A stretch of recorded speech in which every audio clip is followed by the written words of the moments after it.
Ladies and gentlemen, we're coming to you from downtown Springdale at Black Apple Crossing. We're here with Leo Orpin, and Leo is going to take us all through Black Apple Crossing. Tell us all about the cider made here at this cidery. This is our cellar. This is actually where we do most of our primary, secondary fermentation and aging process. So you can, you might see back here in this back room behind me where all the tubes are. That's where we do our primary fermentation. We go through a very active fermentation process for about 2 weeks. We'll use a champagne style yeast that is very aggressive, right?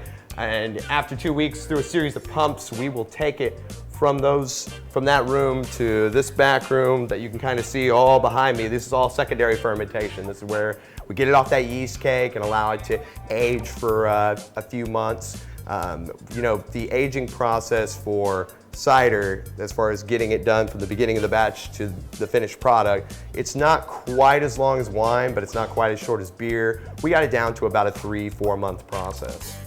But we team up with some of the year-round apple states like Michigan and Washington State and, you know, the coastal areas. But then we also want to get them from all the different regions to get different varieties, to get different flavor profiles. There's not a whole lot of local regional apples yet. We're working on that, right? We want to get some of those apple contracts going with some of our local regional orchards, and we even started an Ozark series so you guys can experience them as well as we do. I think it's all part of the cider experience.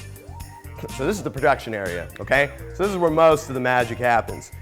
So after we're done with the fermentation process underground, then we use a series of pumps to kind of pump it up, and it comes to this tank here, which we call our bright tank. At the end of the day, it's nothing but a big mixing bowl, right? It doesn't matter if you're making beer, cider. So depending on what cider that you have, let's say it's one of our dry ciders, you literally just take the juice and we carbonate it. That's it. We do nothing to it. We don't add anything to it.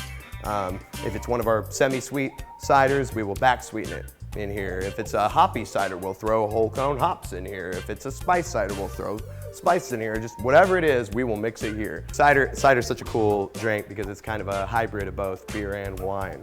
The sights and sounds from my neck of the woods to yours. This is Site Specific.